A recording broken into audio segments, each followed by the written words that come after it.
Charlotte Dubois était assise à la terrasse du Bellevue, le restaurant le plus chic de Paris, déplaçant distraitement son saumon grillé dans son assiette. À 35 ans, cette femme d'affaires froide et calculatrice, sa fortune se chiffrait en millions, n'était pas habituée aux interruptions pendant ses repas. Puis elle entendit une petite voix hésitante. « Mademoiselle, allez-vous vraiment jeter ça ?» Elle leva les yeux et vit un garçon d'une dizaine d'années debout près de sa table. Son t-shirt délavé et son pantalon usé étaient couverts de farine, et ses boucles indisciplinées encadraient de grands yeux bruns qui brillaient d'un mélange d'espoir et de honte. Une étrange bouffée de compassion la serra dans la poitrine. « Que veux-tu dire » demanda-t-elle, perplexe. « Tu as à peine touché à ton repas » murmura-t-il en jetant un coup d'œil au saumon presque intact. « Je me demandais si tu allais le jeter. » Charlotte cligna des yeux, stupéfaite qu'un enfant ait pu accéder à la terrasse VIP.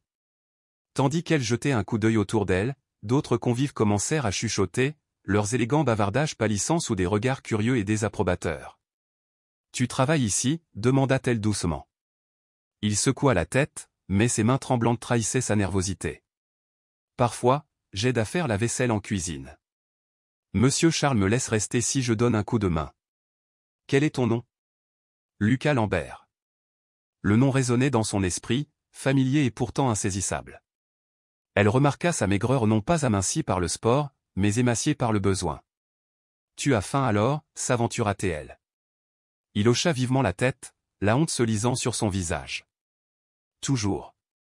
Un pincement au cœur, qu'elle n'avait pas ressenti depuis des années, la transperça. Elle était là, une femme capable de licencier des employés sans hésiter et de conclure des contrats à plusieurs millions de dollars, et soudain, elle s'inquiétait pour le fils d'un inconnu. « Philippe » cria-t-elle en désignant le serveur qui la servait depuis 3 ans. Il se précipita vers elle, le front plissé d'inquiétude. « Madame Dubois, je vais appeler la sécurité. »« Non » s'interrompit Charlotte, les surprenant toutes les deux. « Apportez une autre assiette de saumon exactement comme la mienne, et un jus d'orange. » Philippe hésita, jeta un regard nerveux aux autres invités, puis s'éloigna précipitamment. Les yeux de Lucas s'écarquillèrent, comme s'il n'en croyait pas ses oreilles. « Je n'ai pas besoin d'une autre assiette » lâcha-t-il. « Je voulais juste ce que tu allais jeter. » Son humilité et sa dignité tranquille la touchèrent profondément, réveillant le souvenir d'une amie d'enfance, sa nounou dont la douce voix résonnait à présent à ses oreilles. Elle sourit doucement. « Assieds-toi ici » dit-elle en désignant la chaise à côté d'elle. Lucas hésita. « Je ne peux pas, mademoiselle. Je suis sale à cause du travail. »« Je m'appelle Charlotte » dit-elle fermement. « Et tu vas t'asseoir parce que je te le demande. » Il se percha au bord de sa chaise, prêt à s'enfuir. À son retour, Philippe déposa l'assiette et le jus devant Lucas avec une force exagérée. « Autre chose, madame » murmura-t-il. « Non, Philippe. »« Merci. » Tandis que Lucas étudiait la nourriture comme une trouvaille précieuse, Charlotte le regardait mordre dans le saumon à pleine bouchée, prudente et reconnaissante. À chaque fois qu'il mâchait, elle sentait le poids de son propre cœur basculer. « Où habites-tu » demanda-t-elle doucement. Lucas marqua une pause, la fourchette à mi-chemin de sa bouche. « Avec ma grand-mère, Madame Monique. »« Tes parents ?» Il baissa les yeux. « Je n'ai jamais connu mon père, et ma mère, elle a disparu quand j'étais petit. » Charlotte retint son souffle. Il y avait quelque chose dans sa façon de parler de sa mère qui réveillait des souvenirs d'enfance enfouis depuis longtemps. « Comment était ta mère » insista-t-elle. « Pas grand-chose à retenir » murmura-t-il. « Grand-mère a une photo. Elle était jolie, cheveux noirs, grand sourire, et portait toujours un petit médaillon en or. » Sa fourchette heurta son assiette, attirant des regards étonnés. Instinctivement, elle toucha le délicat médaillon doré à son cou, identique à sa description. Son pouce accéléra. Quelle lettre y avait-il dessus, réussit-elle à dire.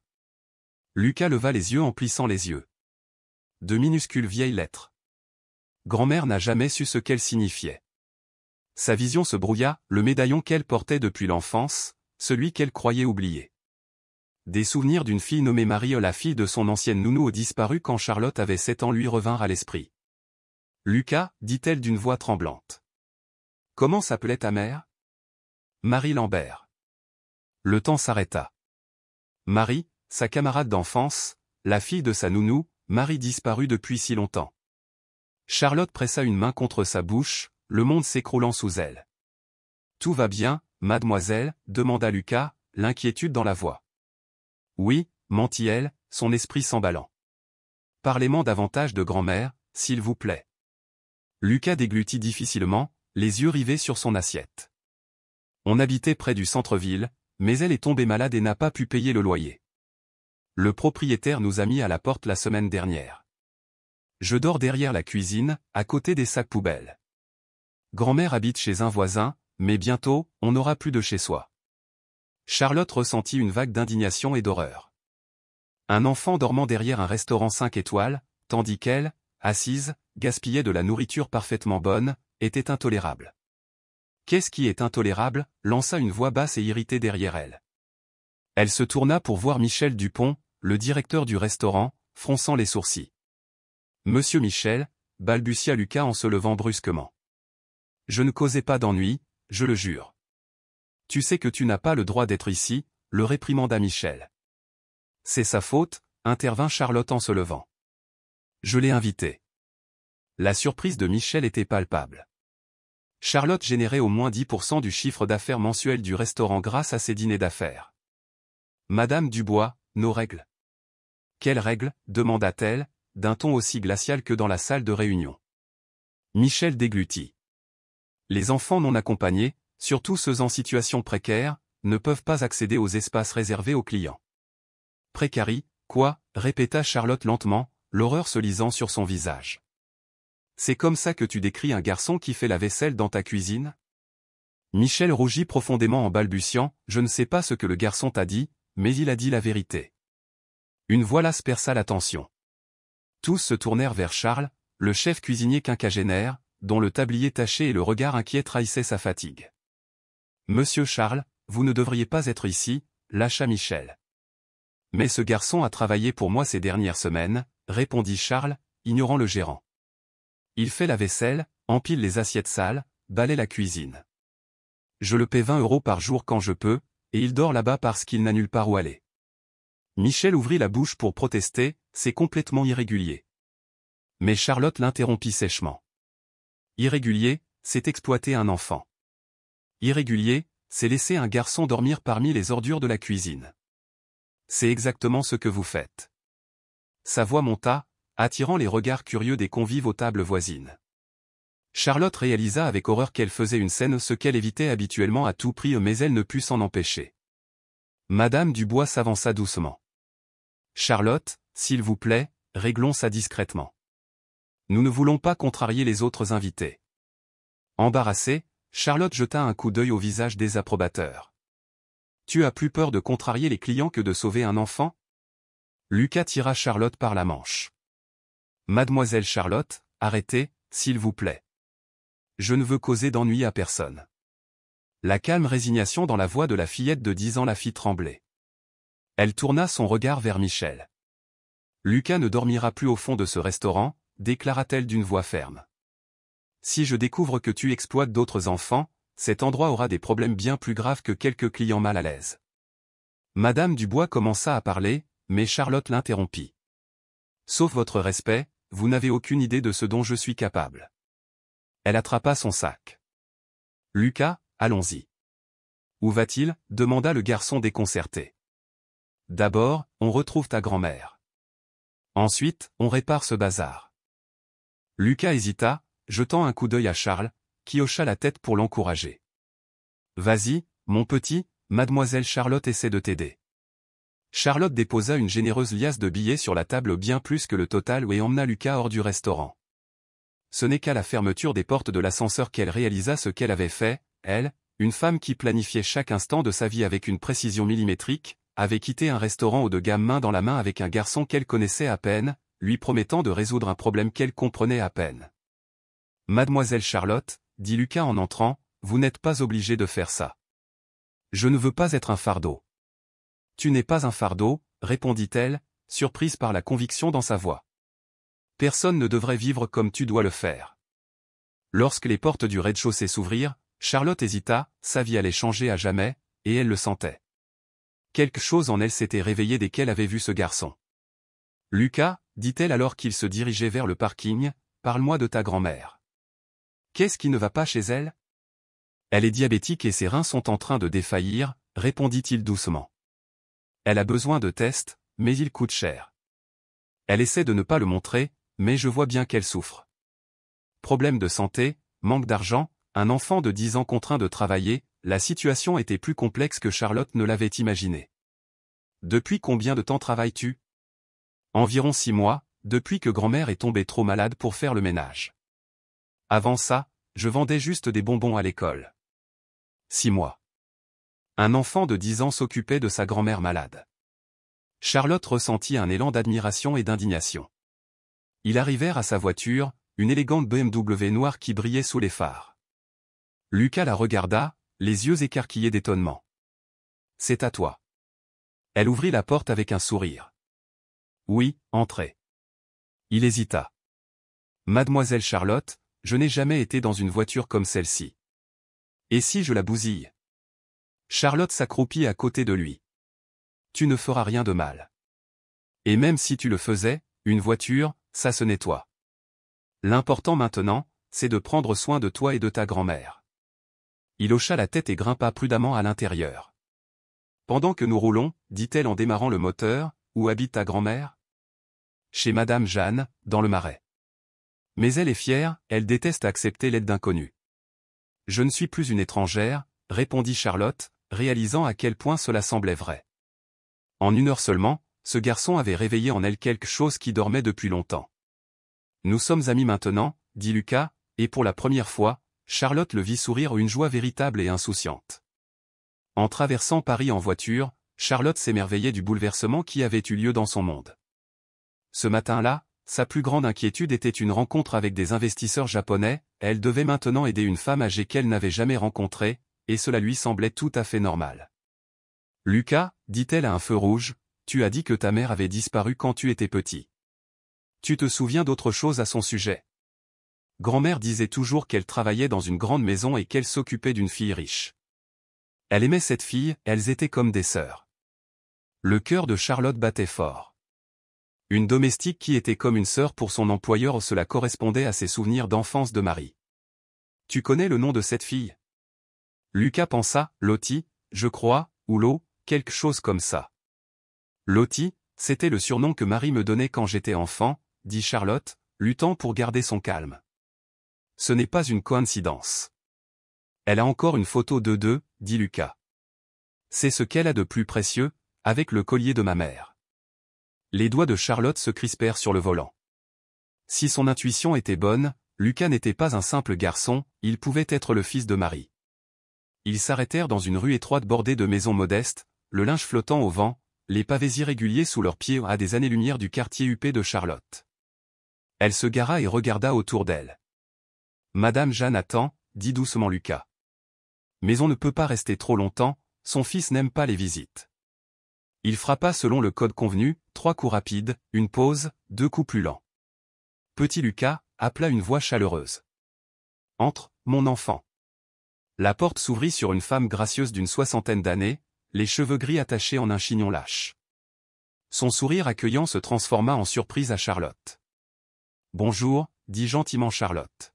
« Je m'appelle Charlotte Dubois. Lucas m'a parlé des problèmes de sa grand-mère et j'aimerais l'aider. » Les yeux de Madame Jeanne s'emplirent d'inquiétude et de curiosité.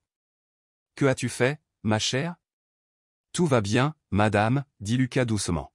« Mademoiselle Charlotte m'a offert un repas et souhaite vous rencontrer. »« Entrez, entrez, » insista Madame Jeanne en s'écartant avec un soupir de soulagement. Madame Monique était assise tranquillement dans le salon. La maison était petite, mais propre et bien entretenue. Dans le coin salon sobre, sur un vieux fauteuil bien rembourré, reposait une dame d'environ 70 ans.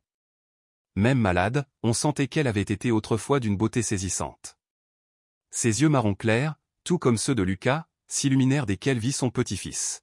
« Mon ange, » murmura-t-elle d'une voix frêle, « tu es rentré tôt aujourd'hui. »« Grand-mère, voici mademoiselle Charlotte, » présenta doucement Lucas.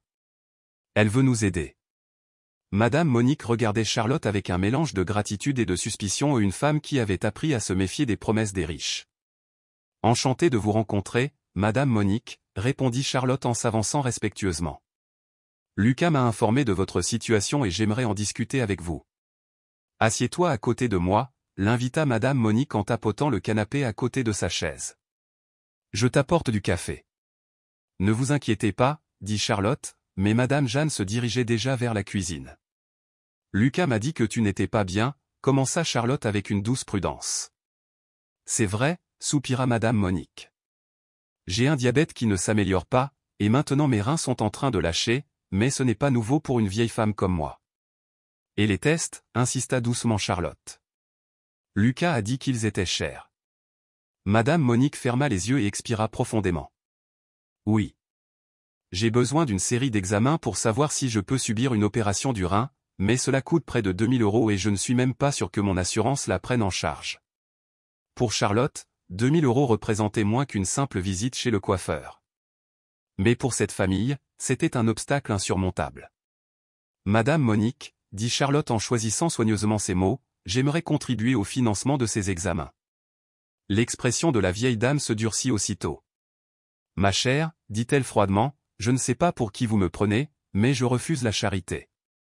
Ce n'est pas de la charité, répondit rapidement Charlotte. C'est un investissement. Madame Monique haussa un sourcil, incrédule. Lucas est très brillant, a expliqué Charlotte. Je dirige une entreprise et je suis toujours à la recherche de talents.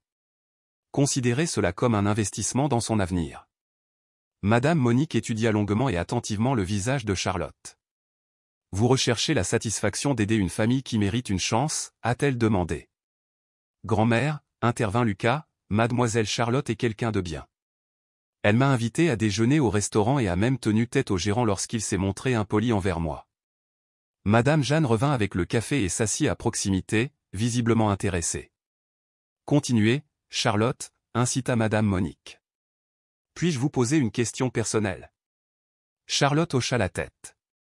Lucas a dit que sa mère avait disparu quand il était petit. Pourrais-tu m'en dire plus? Le visage de Madame Monique devint solennel. Pourquoi voulez-vous savoir? Parce que je crois que j'ai peut-être connu Marie. Un silence tendu s'installa. Madame Monique fixait Charlotte avec une intensité nouvelle, comme si elle cherchait à voir au-delà de ses traits. Comment as-tu connu ma fille? Demanda-t-elle. Si c'est bien la Marie que je crois, répondit Charlotte, elle travaillait pour ma famille quand j'étais enfant. Nous étions amis. Quel était le nom de sa famille? Charlotte Dubois. Les yeux de Madame Monique s'écarquillèrent et elle serra sa poitrine. Charlotte, tu me connais, murmura-t-elle. Marie parlait tout le temps de toi, continua Charlotte, les larmes aux yeux. Tu étais la personne la plus importante dans sa vie. Elle disait que tu étais comme une petite sœur pour elle. Les larmes de Madame Monique brillaient. Que lui est-il arrivé? Pourquoi a-t-elle arrêté de travailler pour nous? Demanda-t-elle d'une voix amère. Ma mère, votre fille, l'a renvoyée, révéla la vieille femme. Sans explication, sans prévenir. Marie était enceinte de 3 mois. Charlotte se tourna vers Lucas, qui écoutait dans un silence stupéfait. Elle attendait un enfant, dit doucement Madame Monique. Votre mère a dit qu'elle ne voulait pas qu'une employée enceinte ternisse la réputation de la famille. Marie a beaucoup souffert. Madame Monique, je vous jure que je ne le savais pas, sanglota Charlotte. Si je l'avais su, vous n'étiez qu'une enfant. Tu ne pouvais pas savoir, répondit doucement la vieille dame. Mais Marie a enduré tant de souffrances. Que s'est-il passé après son licenciement? Demanda Charlotte. Elle a essayé de trouver du travail, mais sa grossesse l'a rendu presque impossible. Elle a trouvé quelques petits boulots, mais cela ne suffisait pas à payer le loyer ou à se nourrir. Quand Lucas est né, elle a vécu ici avec moi. Et puis elle a disparu. La voix de Charlotte tremblait. Madame Monique échangea un bref regard avec Jeanne. Elle a trouvé un emploi dans un magasin du centre-ville. Un soir, alors qu'elle rentrait en bus, un accident s'est produit. Quel accident? Le cœur de Charlotte s'emballa. Elle a été frappée en descendant du bus, a raconté Madame Monique d'une voix tremblante. Elle s'est cognée la tête et est restée dans le coma pendant des semaines. Quand elle s'est réveillée, demanda Charlotte, le souffle coupé. Elle ne se souvenait de rien. Ni de moi, ni de Lucas, ni de sa propre adresse. La pièce tournoya autour de Charlotte. Elle est vivante? Oui, confirma Madame Monique. Aux dernières nouvelles, elle vivait dans une clinique du centre-ville, indigente, car elle ne se souvient même plus de son nom.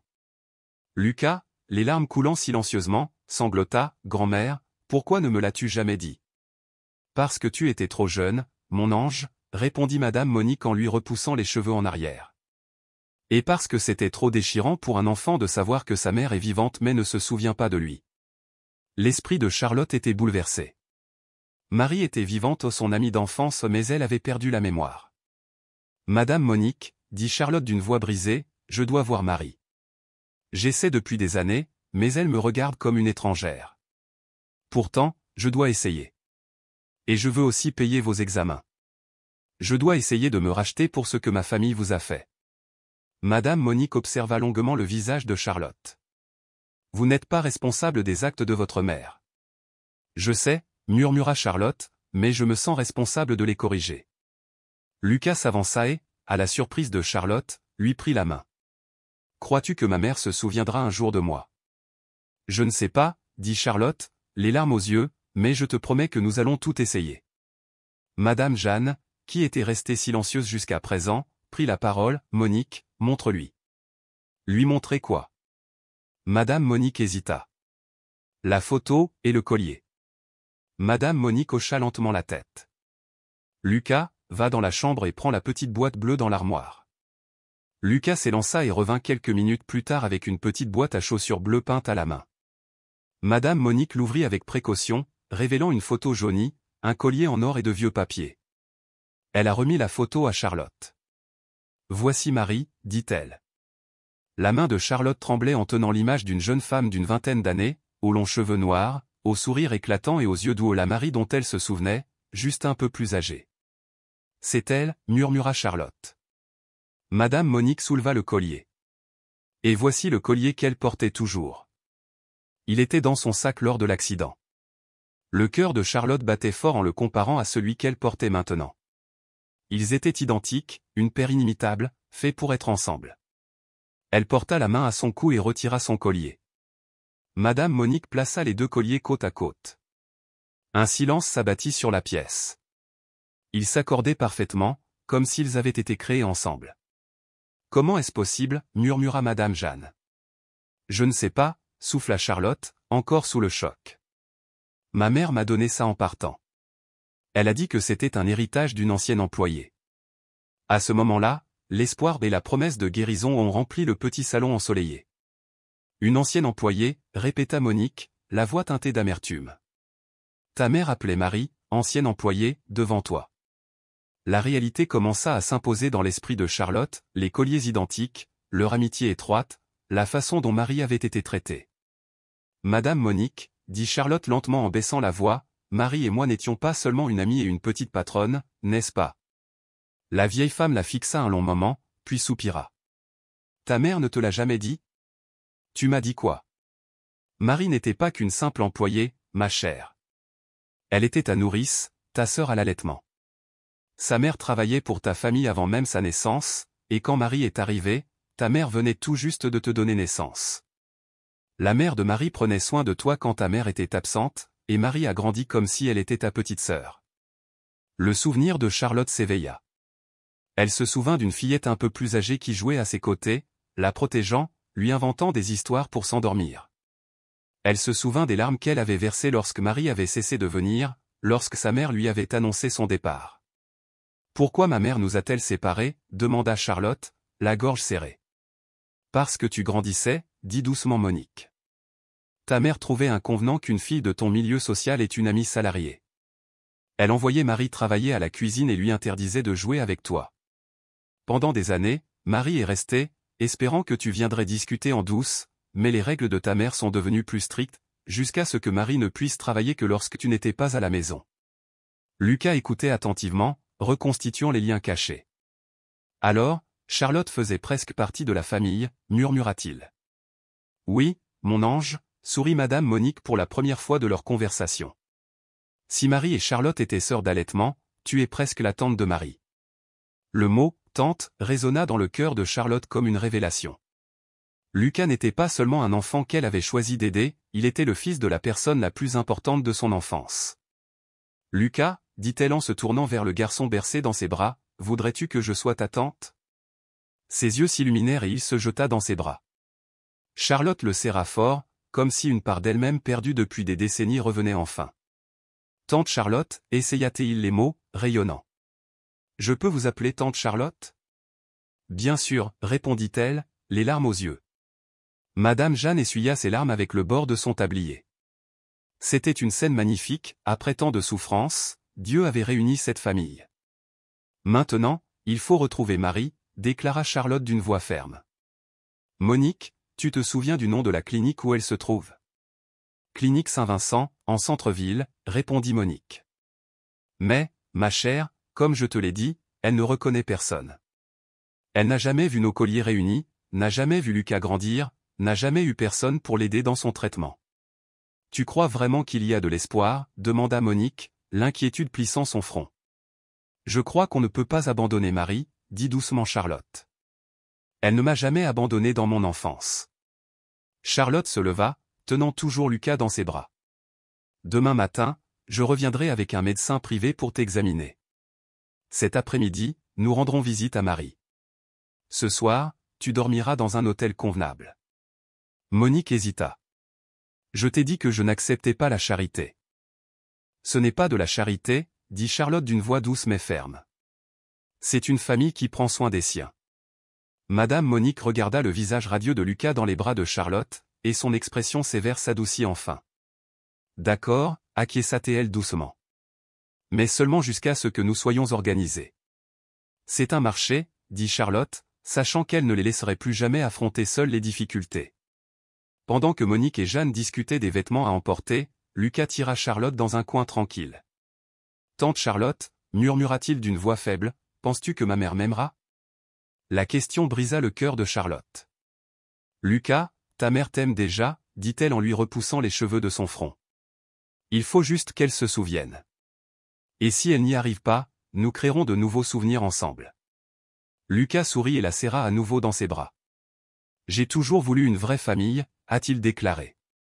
Maintenant tu en as un, murmura-t-elle en embrassant le haut de sa tête. Le lendemain matin, Charlotte arriva chez Madame Jeanne accompagnée du docteur Robert Martin, l'un des meilleurs néphrologues de Paris. Durant la nuit, elle avait tout mis en œuvre pour obtenir un examen urgent pour Monique. Lucas attendait à la porte avec un t-shirt propre et d'autres vêtements de base que Charlotte avait achetés pour lui et Monique. Tante Charlotte, s'écria-t-il en se précipitant dans ses bras. Bonjour, mon ange, dit-elle en le serrant dans ses bras. Le lit de l'hôtel était le plus moelleux dans lequel j'ai jamais dormi, s'exclama Lucas. Et la douche était vraiment chaude.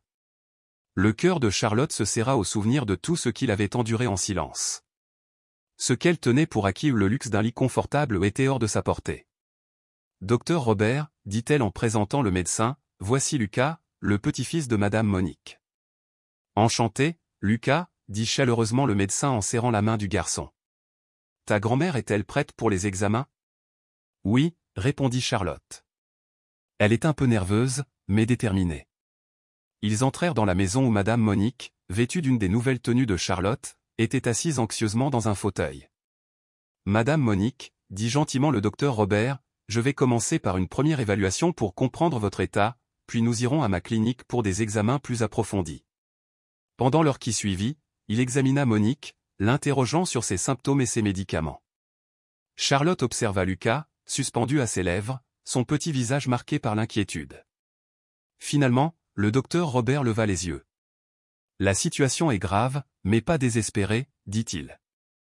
Nous avons besoin d'examens pour déterminer l'étendue de votre fonction rénale, mais il existe des traitements.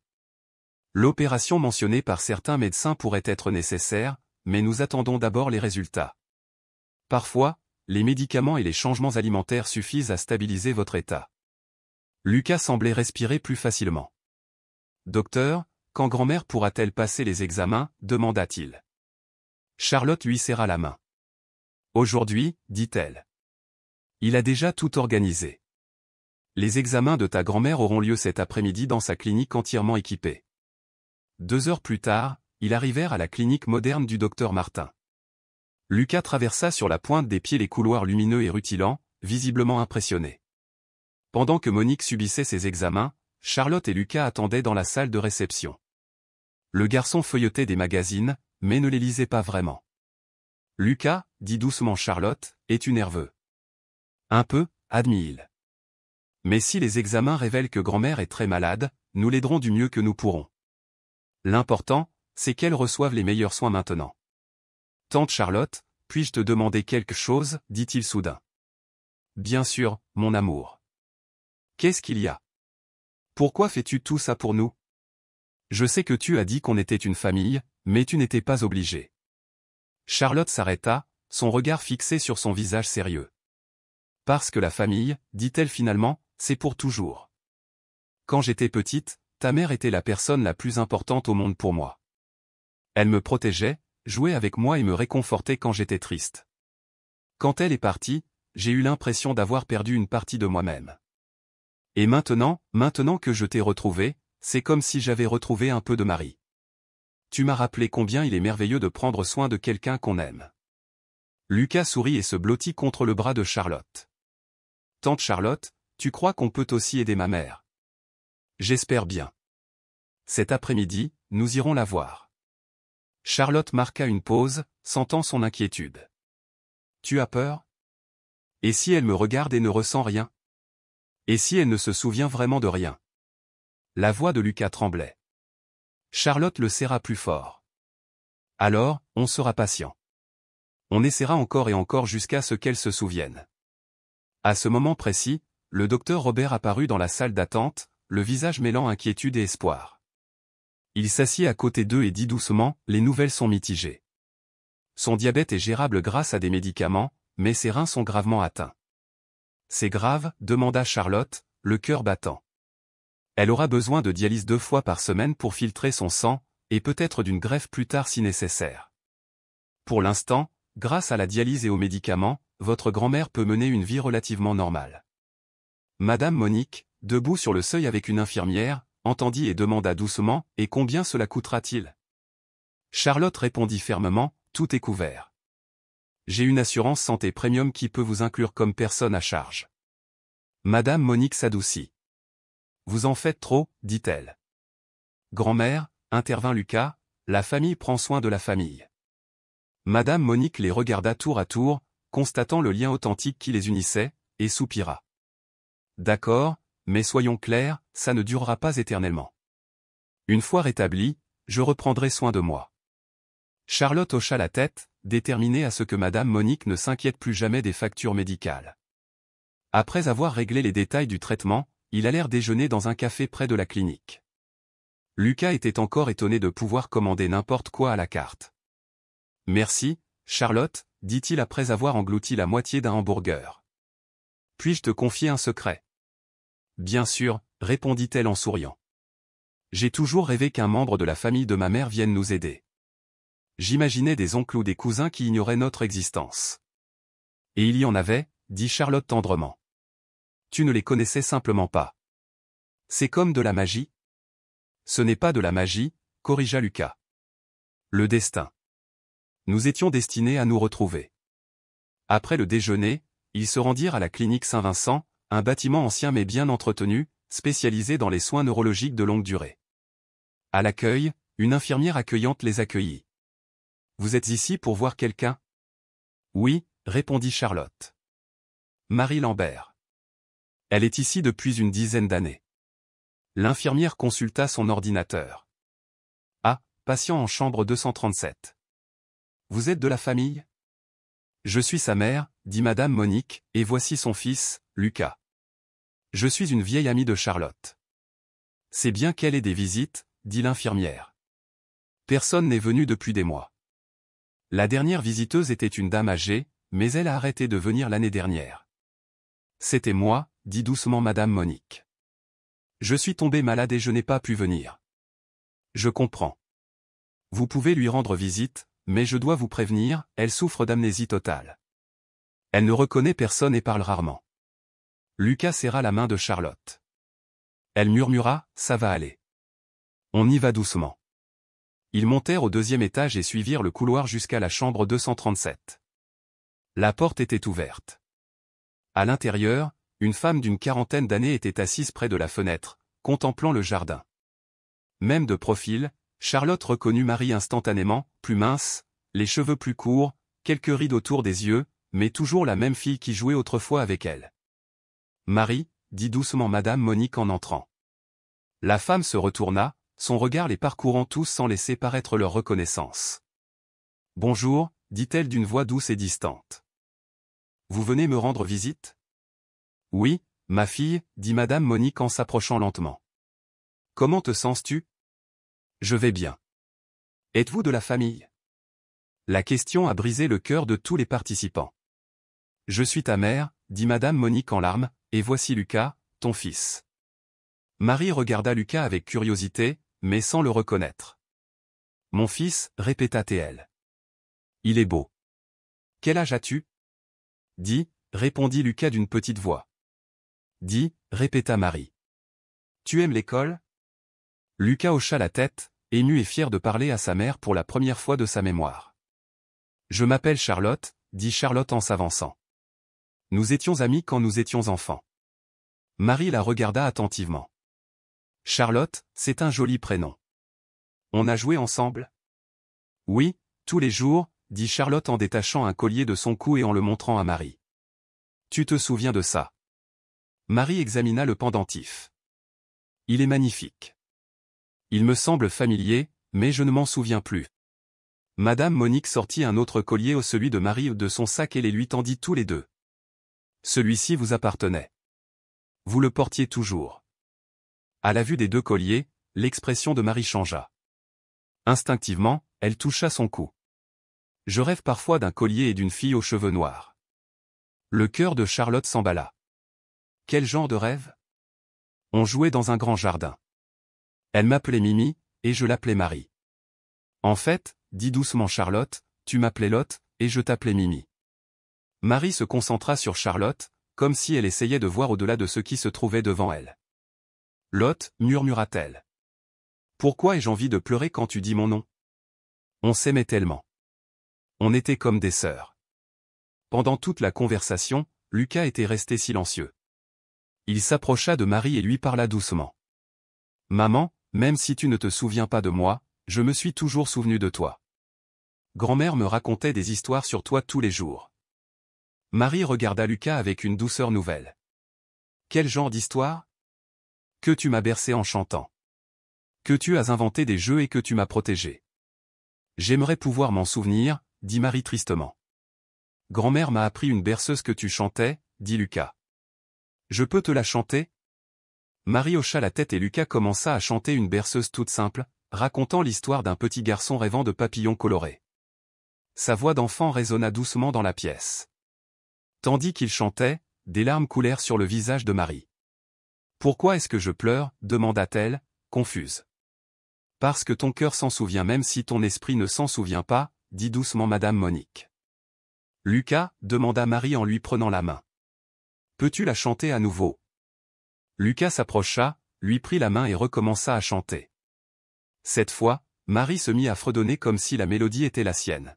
« Je connais cette chanson, » dit-elle, surprise. « Comment je la connais ? » Parce que tu le lui as appris quand il était bébé, expliqua Charlotte. Marie regarda Lucas avec un profond étonnement. « Mon fils, » répéta-t-elle, testant ses mots. « Lucas est mon fils, » dit-il en souriant à travers ses larmes. Marie le serra dans ses bras. Bien qu'il fût évident qu'elle ne se souvenait pas précisément de lui, quelque chose d'instinctif, de maternel, avait survécu à sa perte de mémoire.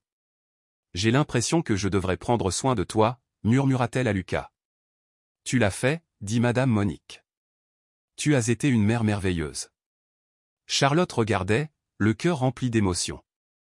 C'était douloureux de voir Marie lutter pour se souvenir, mais il y avait de l'espoir dans l'air, un lien, aussi fragile fût-il. « Marie, » dit-elle doucement, « nous viendrons te voir tous les jours. Nous apporterons des photos, des chansons, tout ce qui pourrait te rappeler quelque chose. Ça te dirait ? » « Oui, » acquiesça Marie, les larmes aux yeux. « J'aimerais beaucoup. Nous sommes une famille. » Marie sourit, et pour la première fois depuis qu'ils étaient entrés dans la pièce, c'était un sourire sincère et sincère. « Famille » répéta-t-elle doucement. « J'adore ce mot. Ils passèrent une heure supplémentaire dans la pièce, à partager des histoires avec Marie, à feuilleter les photos que Madame Monique avait apportées, à chanter des chansons tendres après chaque récit. À chaque mélodie et à chaque souvenir qu'ils évoquaient, Marie semblait se rapprocher davantage, même si aucun souvenir précis ne revenait encore. Au moment de partir, Lucas serra la main de Marie. « Je peux revenir demain ?» demanda-t-il, les yeux écarquillés d'espoir. « J'adorerais ça », répondit-elle d'une voix douce. « Tu me combles. Je ne peux pas expliquer pourquoi, c'est peut-être parce que tu es mon fils. »« Peut-être », dit Marie avec un petit sourire plein d'espoir. « Peut-être que je le suis. » Sur le chemin du retour, Lucas resta assis tranquillement, perdu dans ses pensées. « Comment te sens-tu » demanda Charlotte. Dérouté, a-t-il admis. C'est ma mère, mais elle ne me connaît pas encore vraiment. Elle était chaleureuse, mais elle ne se souvenait pas. Ça doit être dur, dit Charlotte en lui serrant la main. Oui, acquiesça-t-il. Mais c'était bien aussi. Elle a chanté avec moi, elle m'a serré dans ses bras, et c'est un début. Rome ne s'est pas faite en un jour, lui rappela Charlotte. Les choses importantes prennent du temps. Ta mère a perdu 10 ans de souvenirs. Il lui faudra peut-être du temps pour les retrouver, ou peut-être jamais. Mais cela ne signifie pas que vous ne pouvez pas construire quelque chose de nouveau ensemble. Tu penses qu'elle pourrait vivre avec nous un jour, demanda Lucas. D'abord, nous allons nous efforcer de l'aider à aller mieux autant que possible, expliqua Charlotte. Et nous devons aussi prendre soin de ta grand-mère. Merci de m'avoir trouvé, murmura Lucas à Charlotte. Merci de m'avoir permis de te trouver. Ce soir-là, après avoir accompagné le petit Lucas et Madame Monique à leur hôtel, Charlotte rentra à son appartement la tête qui tournait. En moins de 48 heures, sa vie avait complètement changé. Elle décrocha le téléphone. « Claude, annule tous mes rendez-vous de la semaine prochaine tous, même la réunion avec les investisseurs japonais. Et j'ai besoin que tu me trouves des informations sur un accident de voiture survenu il y a 10 ans et impliquant une femme nommée Marie Lambert. C'est pour une affaire juridique, très personnelle. » Sur ce, Charlotte sortit sur son balcon, contemplant les lumières de la ville. Pour la première fois depuis des années, l'argent et les affaires lui semblaient insignifiants. Un enjeu bien plus important était en jeu, le petit Lucas dormait en sécurité dans un hôtel décent pour la première fois depuis des mois, Madame Monique recevait enfin les soins médicaux dont elle avait besoin, et Marie, seule dans cette clinique, luttait pour reconquérir une vie volée par un cruel accident. Sa famille était brisée, mais réunie. Et Charlotte était déterminée à les aider à se reconstituer. Son téléphone sonna, interrompant ses pensées. Un numéro inconnu. « Allô ? Charlotte, c'est moi, Lucas. »« Lucas ? Comment as-tu eu mon numéro ? Madame Monique a appelé votre assistante. Je voulais juste vous dire bonsoir. C'est si gentil. Comment vas-tu ? Mieux. Et devine quoi ? J'ai rêvé que je jouais avec toi et ma mère dans un immense jardin. C'était un rêve, demanda Charlotte, surprise. Non, pas exactement. Je crois que c'était un souvenir. Comment le sais-tu ? Murmura Charlotte. Parce que j'ai fait le même rêve, a-t-il ri. Oncle Charlotte, la taquina-t-il. Demain, je reviendrai à la clinique avec toi, tous les jours. Je te le promets, dit doucement Charlotte. Bonne nuit, tante Charlotte. Bonne nuit, mon ange. Alors que la ligne se taisait, Charlotte réalisa qu'il l'avait appelé « mon ange », comme le faisait toujours Madame Monique, comme si Marie savait instinctivement qu'il faisait partie d'elle. Pour la première fois depuis des années, Charlotte Dubois s'endormit en pensant à quelque chose de plus précieux que l'argent. Elle s'endormit en pensant à sa famille. Charlotte prit la main de Marie et lui sourit chaleureusement. « Famille » murmura-t-elle d'une voix douce mais assurée. Ce mot me remplit le cœur de chaleur. Lucas les rejoignit et prit doucement l'autre main de Marie. « Maman, tu veux que je te chante à nouveau la chanson » demanda-t-il, les yeux brillants d'espoir.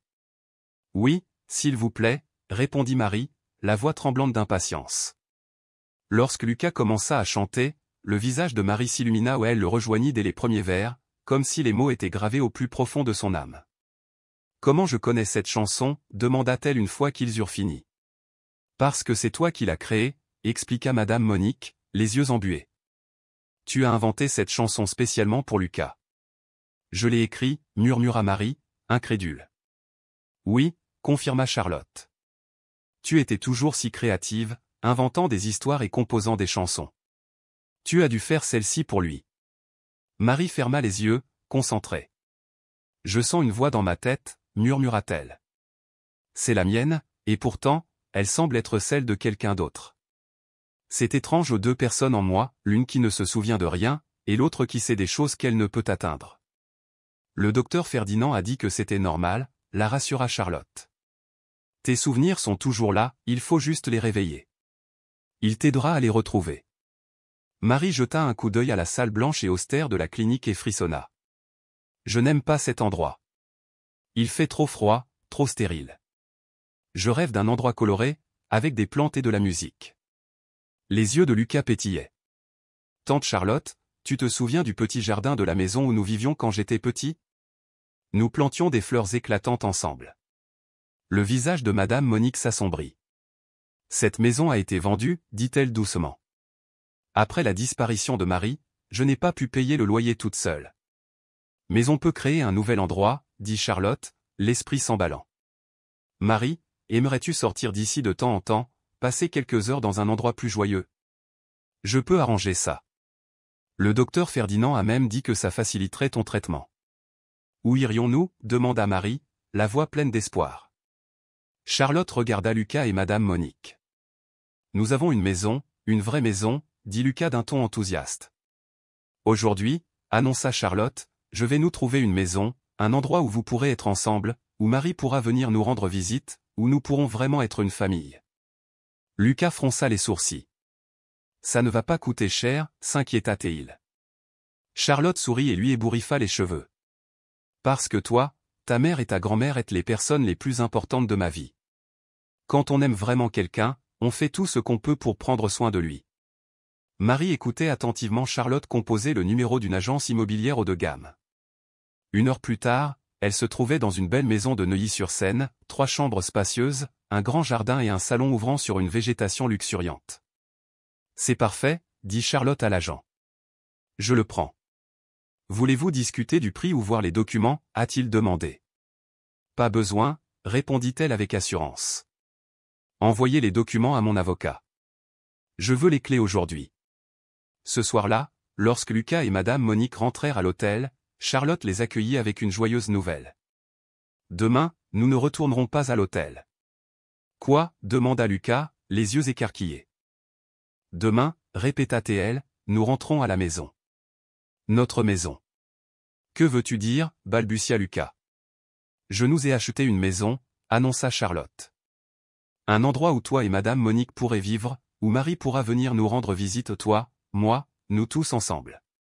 Lucas resta silencieux un instant, puis des larmes coulèrent sur ses joues. Tante Charlotte, tu nous as acheté une maison entière? Oui, répondit Charlotte d'une voix brisée. Avec un jardin et tout le nécessaire. Parce que tout le monde mérite un foyer et toi, tu mérites plus que tout. Les yeux de Madame Monique brillèrent. Ma chère, je ne sais comment vous remercier. Pas besoin de te remercier, répondit Charlotte. Je devrais plutôt te remercier de m'avoir permis de faire partie de la famille. Lucas la serra dans ses bras. Tante Charlotte, quand je me réveillerai demain, est-ce que ce sera encore réel? Ce sera réel, promit-elle. Tous les jours à partir de maintenant. Le lendemain matin, ils allèrent chercher Marie à la clinique pour une excursion expérimentale. Marie serra fermement la main de Lucas dans la voiture. Et si ça ne me plaît pas, murmura-t-elle. Alors on y retourne, dit doucement Charlotte. Sans pression. À leur arrivée, Marie sortit lentement, son regard parcourant la maison. C'est magnifique, dit-elle doucement. Et il y a tellement de plantes. Tu aimes les plantes? Demanda Lucas. Marie hocha la tête. Je crois que oui. Il me donne envie de prendre soin d'eux. À l'intérieur, Marie se promenait de pièce en pièce, touchant les murs, respirant le parfum des fleurs, se prélassant dans la lumière du soleil qui traversait les fenêtres. Cet endroit me fait me sentir en sécurité, a-t-elle déclaré. C'est pour ça qu'on l'a fait, sourit Madame Monique. C'est chez vous, chez nous. Lucas corrigea doucement, la maison de toute notre famille. Marie s'affala sur le canapé du salon, les yeux brillants. Je peux venir ici quand je veux. Toujours, dit Charlotte. Et quand tu seras prête, tu pourras rester pour toujours, quoi qu'il arrive à ta guérison.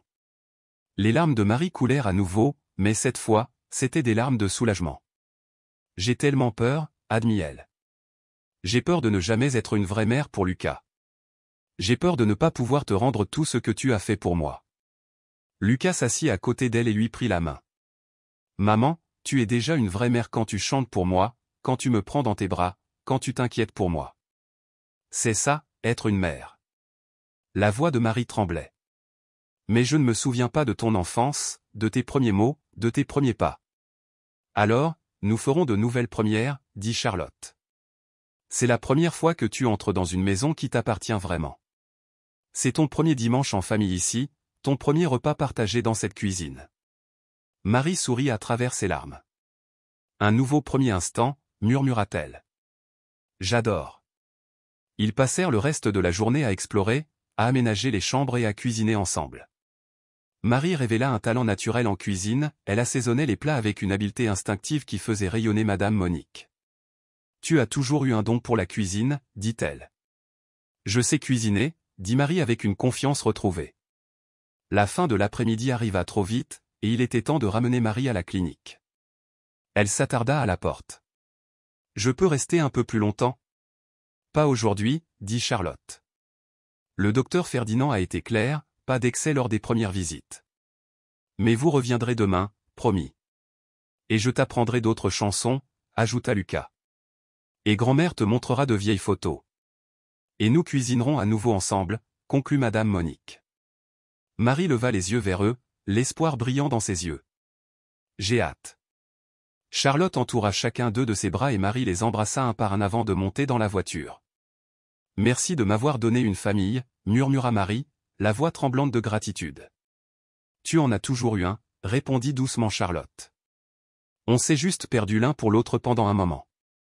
La semaine suivante, ils s'installèrent dans une routine réconfortante.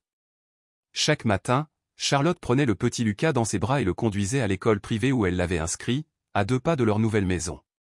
Chaque après-midi, ils allaient chercher Marie à la clinique et passaient des heures dorées ensemble, emplissant les salles de rire et de conversations douces. À l'école, Lucas s'épanouit. Pour la première fois de sa vie, il n'avait plus à se soucier de l'argent pour les goûters, les fournitures scolaires, ni de savoir s'il y aurait un repas chaud à la maison. Il pouvait tout simplement être un enfant insouciant. Marie, elle aussi, fit des progrès remarquables.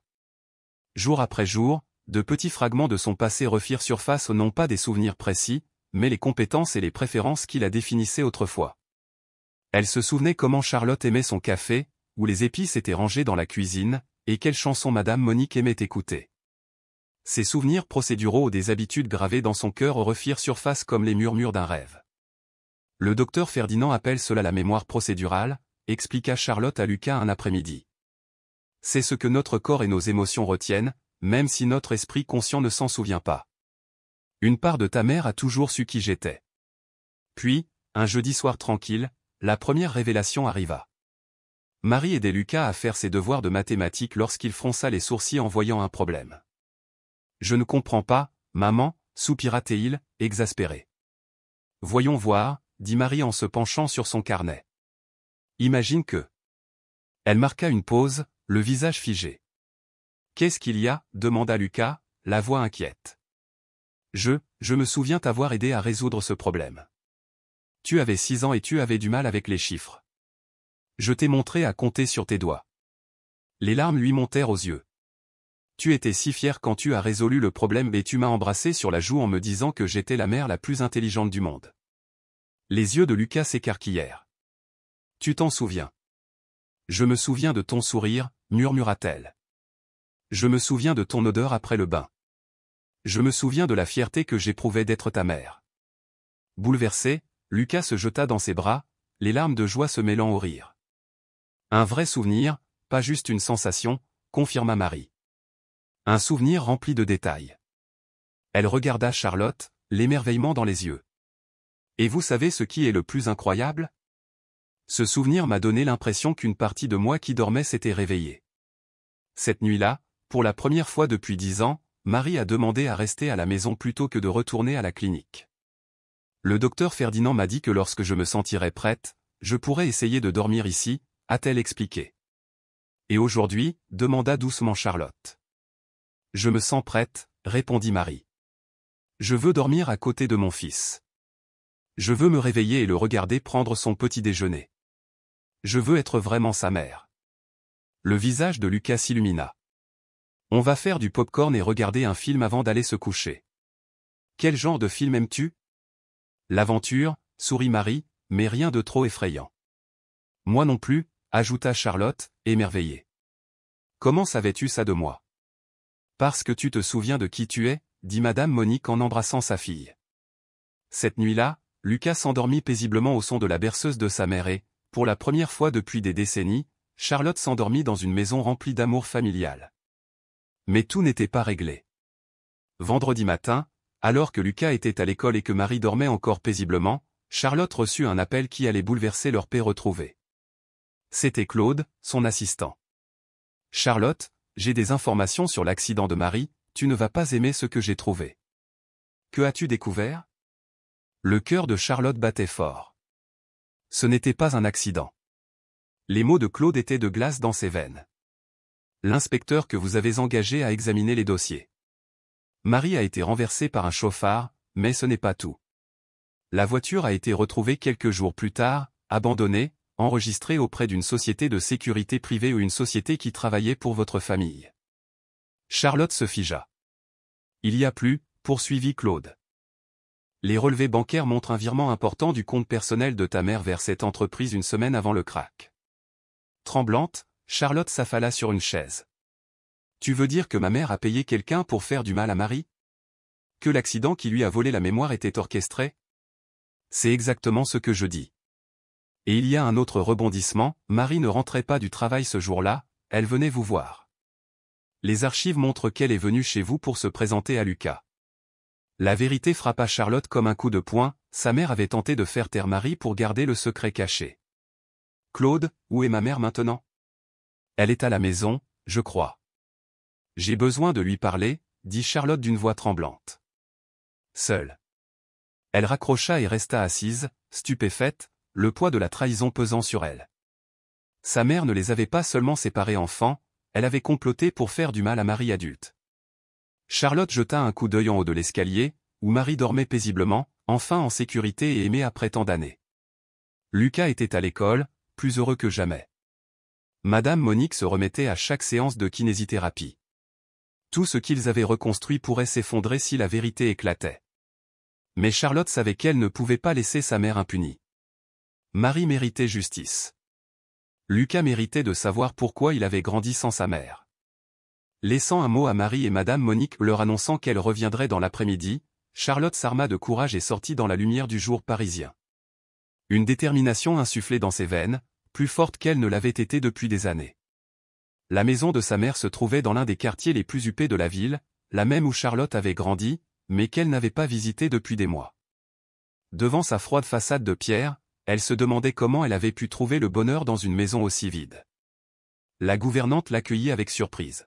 « Madame Charlotte, quel plaisir !»« Merci, Rose, » dit Charlotte en passant devant elle. « Je sais où la trouver. » Dans le bureau de sa mère, Charlotte a trouvé la femme qui avait façonné et brisé leur vie, une silhouette posée et élégante, ses yeux d'acier remplis d'une cruauté cachée. Charlotte prit une profonde inspiration. La confrontation à laquelle elle était confrontée allait tout changer. Charlotte ne se souvenait pas l'avoir déjà vue dans son enfance. « Je suis surprise de te voir, Charlotte, » dit Hélène Dubois sans lever les yeux de ses papiers. « Tu viens rarement me voir.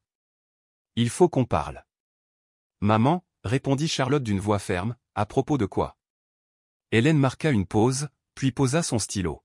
« À propos de Marie Lambert. » À ce nom, le cœur de Charlotte se serra.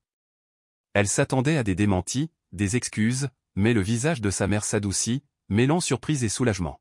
« Tu l'as découvert, » murmura Hélène. « Je m'attendais à des mensonges, à des tentatives de dissimulation, » dit Charlotte, « mais tu l'as admis tout de suite. »« Pourquoi, mère? Pourquoi as-tu fait ça ?» Hélène se leva et se dirigea vers la fenêtre. « Parce qu'elle menaçait de détruire notre famille. » Charlotte retint son souffle. Marie est venue ici ce jour-là avec un enfant qu'elle prétendait être ton petit-fils. Elle voulait juste que tu le rencontres. Qu'est-ce qu'il y avait de mal à ça? Hélène se retourna, l'incrédulité luisant dans les yeux. Qu'est-ce qui n'allait pas? Tu étais sur le point d'épouser Charles-Édouard, ta carrière décollait, ton avenir était prometteur, et voilà qu'une ancienne domestique débarque enceinte, réclamant de l'aide. Alors j'ai décidé de la faire fuir. La voix de Charlotte tremblait de colère. En la faisant écraser. Je ne voulais pas la tuer, rétorqua Hélène. Je voulais juste qu'elle ait assez peur pour nous laisser tranquilles. Tu as failli la tuer, dit doucement Charlotte, et tu as brisé sa vie et celle de Lucas aussi. Je nous protégeais, insista Hélène. Si Marie t'avait impliqué, si tu avais fréquenté ces gens. Comme elle l'a fait, coupa Charlotte. Elle m'aimait comme une sœur. Lucas, un enfant innocent, issu d'une famille pauvre, mais une famille quand même. Des gens qui n'ont fait qu'illuminer ma vie. La mère de Charlotte parut perplexe. Quelle ironie, poursuivit Charlotte doucement. Tu as détruit une famille entière pour me protéger, mais je n'ai jamais été aussi heureuse que ces dernières semaines, à prendre soin d'eux. OMS? Marie, son fils Lucas et Monique sont ma vraie famille.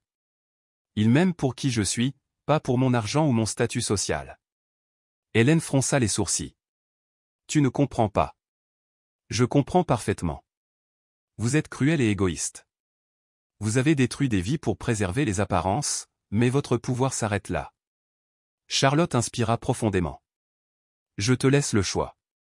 Tu peux aller voir la police dans 24 heures et avouer ce que tu as fait, ou je te remets les preuves rassemblées par mon inspecteur et tu seras arrêté. Hélène s'affaissa sur sa chaise. Et si j'avoue? Que m'arrivera-t-il? Cela dépend du système judiciaire, mais au moins tu garderas un peu de dignité. Et peut-être qu'un jour, je te pardonnerai. Charlotte observa sa mère. Je ne sais pas si j'y arriverai, mais peut-être un jour. Les yeux d'Hélène se remplirent de larmes, c'était peut-être la première fois que Charlotte la voyait pleurer. Tu vas me perdre, murmura Hélène. Tu m'as perdu il y a longtemps, dit doucement Charlotte. Le jour où tu nous as séparés, Marie et moi, tu ne t'en étais tout simplement pas rendu compte. Charlotte se tourna vers la porte. Vous avez 24 heures pour aller voir la police. Ensuite, je vous remettrai les preuves. Hélène, attends, appela sa mère. Charlotte s'arrêta sur le seuil. Il y a encore une chose que tu dois savoir. Qu'est-ce que c'est? Marie n'était pas seulement ton amie d'enfance. Je sais, des nourrices, dit faiblement sa mère. Non, elle était bien plus que ça. Le cœur de Charlotte battait fort. Marie était ta demi-sœur, la fille de ton père et de la bonne. Le monde semblait s'effondrer sous les pieds de Charlotte. Tu mens. C'est la vérité, dit doucement Hélène. Ce jour-là, Marie est venue non seulement pour Lucas, mais aussi pour te dire qui elle était vraiment et qui est vraiment Lucas. La voix de Charlotte tremblait. Lucas est mon neveu. Hélène hocha la tête. Tu mérites la vérité. Je savais que si tu choisissais Marie, tu la choisirais plutôt que moi. Charlotte ferma les yeux, les images de leur rire et larmes partagées revenant à la mémoire. Tu avais raison. Je l'ai choisi. Sans un mot de plus, elle quitta la maison. Sur le chemin du retour, Charlotte se repassa chaque révélation, Marie, non seulement une amie d'enfance, mais sa sœur, Lucas, non seulement un garçon qu'elle avait aidé, mais son propre neveu. Ce n'était pas de la gentillesse ou de la nostalgie qu'elle avait ressentie, mais de la reconnaissance de la famille. À son arrivée, Marie se tenait dans la cuisine en train de préparer le déjeuner, Monique à ses côtés, toutes deux riant doucement. « Salut Charlotte », dit Marie chaleureusement. « Comment s'est passée ta matinée ?» C'était révélateur, répondit Charlotte. Elle hésita, puis croisa le regard curieux de Marie. Il y a quelque chose que je dois te dire, à propos de nos familles, de ce que nous sommes vraiment l'une pour l'autre. Marie se détourna du fourneau. Que veux-tu dire? Viens t'asseoir avec moi, l'invita Charlotte. Et toi aussi, Monique. Tu mérites la vérité. Pendant 20 minutes, Charlotte a dévoilé tous les détails, la liaison de son père avec la mère de Marie, leur lien de sang, la tentative d'Hélène d'effacer Marie de leur vie. Quand elle eut fini, le silence retomba dans la cuisine. Marie prit la parole la première, les larmes aux yeux. « Alors, tu es vraiment ma sœur ?» « Oui, par le sang. Et Lucas, c'est mon neveu. Oui. Marie pleurait doucement. Je savais au fond de moi qu'il y avait quelque chose de spécial entre nous. Même sans souvenir, j'ai toujours senti que tu faisais partie de moi. Monique, stupéfaite, murmura, Marie a toujours dit que vous étiez sœurs, mais je n'aurais jamais imaginé que c'était littéral. C'est vrai, confirma Marie d'une voix tremblante. Absolument vrai. Charlotte fixa Marie, la prise de conscience s'imposant entre elles. C'est pour ça que ma mère a agi comme ça, elle était terrifiée que je découvre la vérité sur Lucas, sur toi, sur notre lien de sang. Les yeux de Marie s'emplirent d'inquiétude. Que arrivera-t-il à ta mère? Elle se rendra, répondit doucement Charlotte. Elle devra assumer les conséquences de ses actes. La voix de Marie tremblait. Et nous? Que allons-nous devenir? Prenant les mains de Marie dans les siennes, Charlotte sourit à travers ses larmes. Nous serons la famille que nous avons toujours été censés être, toi, moi, Lucas et Madame Monique. Une vraie famille. Même si je ne retrouve jamais tous les souvenirs perdus, et même si toi non plus, nous savons maintenant que notre lien est plus profond que les souvenirs. Il est dans notre sang, dans notre amour, dans notre destin. Marie se jeta dans les bras de Charlotte, et elles s'accrochèrent l'une à l'autre comme les sœurs qu'elles avaient toujours été, et qu'elles pouvaient désormais pleinement devenir. Ma sœur, murmura Marie, goûtant le mot. Charlotte le répéta comme pour guérir une vieille blessure. Ma sœur. Cet après-midi-là, quand Lucas rentra de l'école, elles lui racontèrent tout. Son visage s'illumina d'une joie immense. Alors vous êtes vraiment sœurs? Oui, confirma Charlotte en le serrant dans ses bras. Et tu as maintenant deux mères, par le sang et par le cœur. Lucas bondit de joie. J'ai toujours rêvé d'une grande famille. Maintenant, j'ai une mère, une grand-mère, une tante et vous êtes sœurs. Ce soir-là, tous les trois enfin une famille au complet dînèrent ensemble, partageant tâches ménagères, soucis et rires. Tandis qu'ils faisaient la vaisselle côte à côte, Marie hésita. J'ai quelque chose à te demander. Qu'est-ce que c'est? Penses-tu que je peux être une bonne mère pour Lucas, même avec mes problèmes de mémoire? Charlotte lui serra la main. Tu es déjà une mère formidable. Regarde comme il t'aime, comme il te fait confiance. Être mère, ce n'est pas se souvenir parfaitement. C'est une question d'amour. Mais comme il y a tant de choses que j'ignore de lui, autant de moments que nous avons manqués, créons de nouveaux souvenirs ensemble. Ensemble, répéta Marie en souriant. J'adore ça. Le lendemain matin, Hélène Dubois se rendit à la police. Les médias couvraient l'affaire, mais Charlotte protégea Marie et le petit Lucas de la lumière des médias.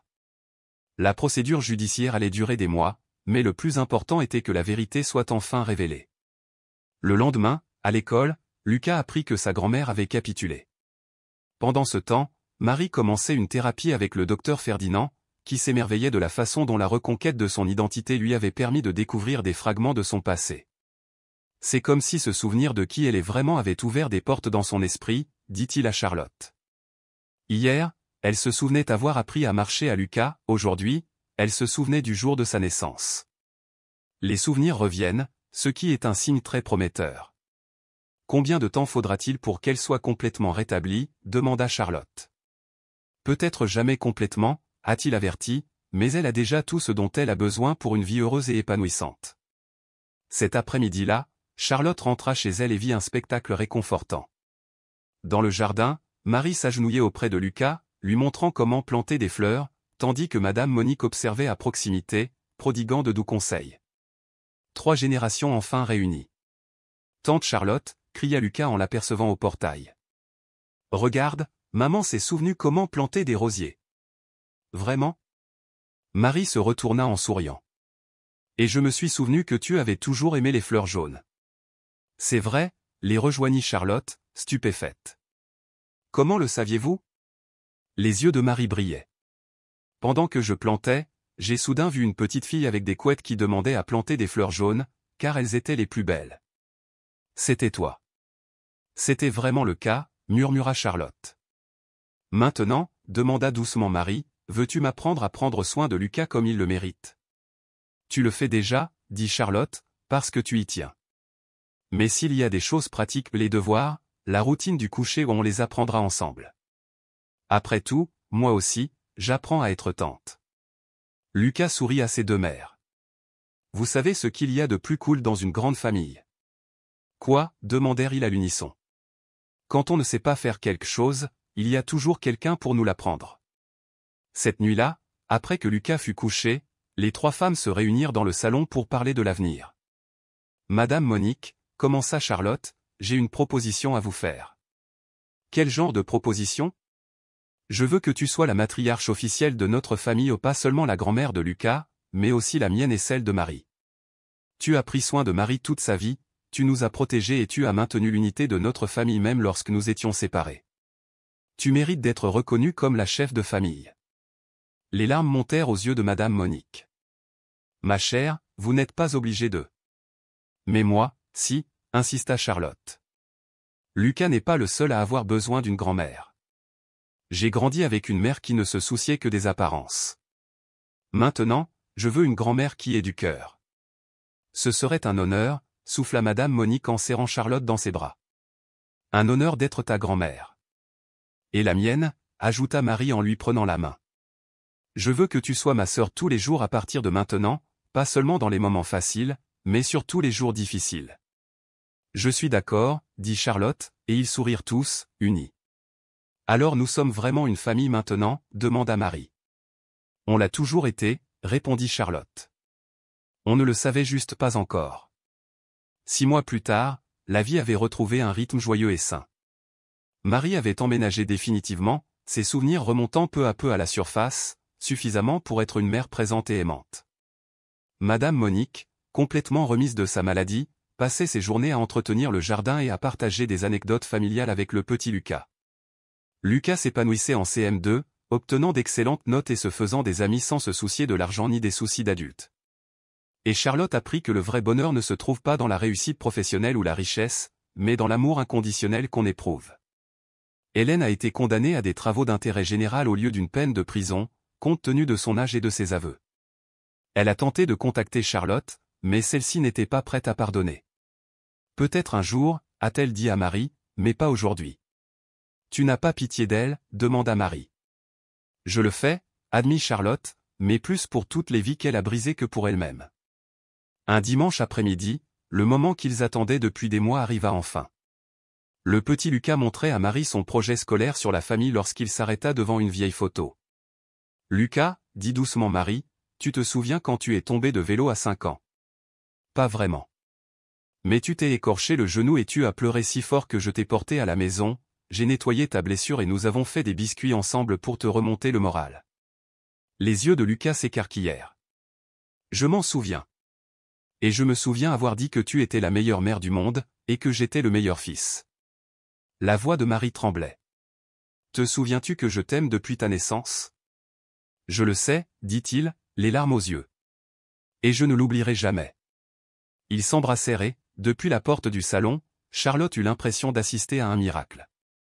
La famille autrefois déchirée par les préjugés, la cupidité et la cruauté étaient enfin réunies.